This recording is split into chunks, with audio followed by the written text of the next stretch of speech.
Nanawagan ako sa mga ayaw kay Sara Duterte. Sabi nga ng isang senador, kung ayaw nyo kay Sara Duterte, kung ayaw nyo na maging presidente si Sara Duterte, tatalunin nyo na lang ngayong 2028 eleksyon. Nananawagan ako sa mga kababayan ko dyan na ayaw kay Sara Duterte. Ito na ipapakita nyo.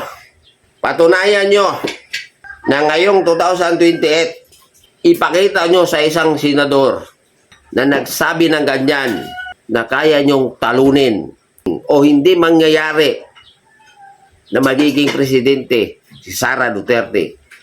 Ang ating kagalang-galang na VP Sara Duterte. Nananawagan ako sa inyo. Ang panawagan ko, tal ngayon, pwede ka na magparehistro sa Comelec. O, kung ikaw, isa ka sa mga ayaw na magiging presidente si Sara Duterte, pumunta ka sa Comelec, magparehistro ka para pagdating ng eleksyon, iikis mo si Sara Duterte. Kasi ako, magpaparehistro rin ako dahil na-challenge ako doon sa sinabi ng isang senador. Yung sabi niya, kung ayaw nyo kay Sara Duterte, tatalunin nyo na lang ngayong 2028. Kaya ako guys, magparehistro din ako. Para pagdating ngayong 2028, magiging butante ako. At magiging isa ako sa mga kasangkapan doon sa hinahamon or sinabi ng isang senador, yung ayaw kay Sara Duterte, tatalunin nyo na lang ngayong 2028. Kaya kayo, ikaw, kung sino ka man na hindi ka nakapag-rehistro, magpa-rehistro ka na para pagdating ngayong 2028 na kaya nyo palang gawin na hindi magiging presidente si Sara Duterte.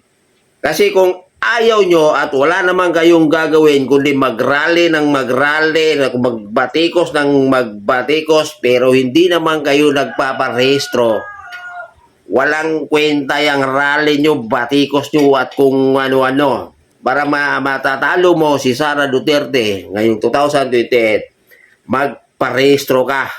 Gaya ko, magpaparehistro ako. Inaamon ko kayo. Ayan. Kayong mga ayaw kay Sara Duterte, siguraduhin nyo na kayo'y rehistrado. Yung motion, wala na yon. Mahihirapan na yon na mapag-uusapan pa yun sa Senado.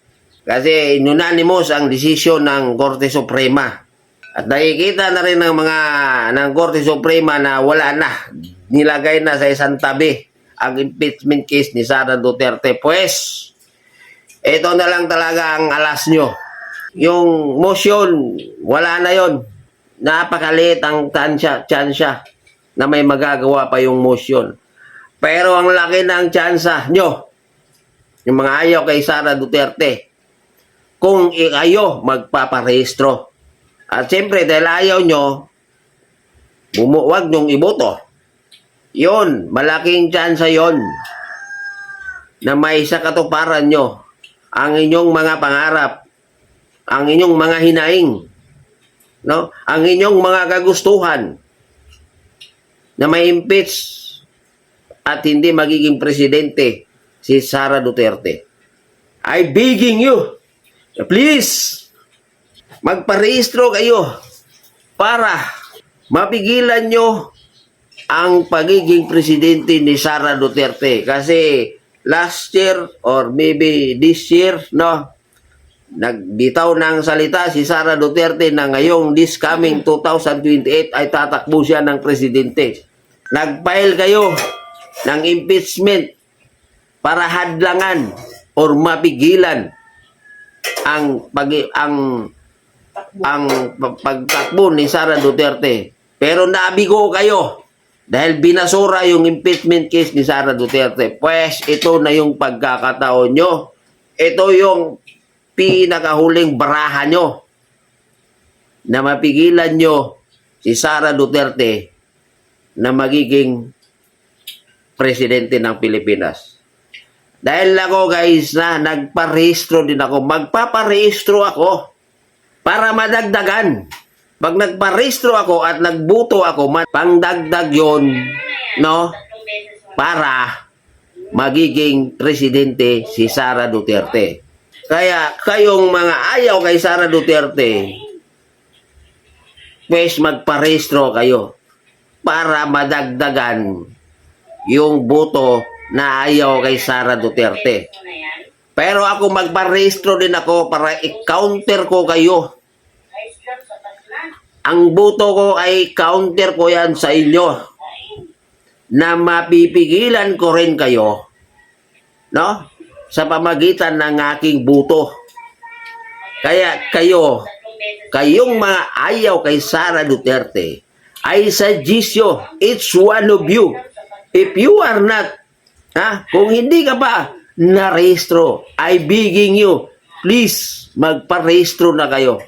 Kasi kung hindi kayo magparehistro at ako'y nagpaparehistro, pagdating ng eleksyon, buboto ako.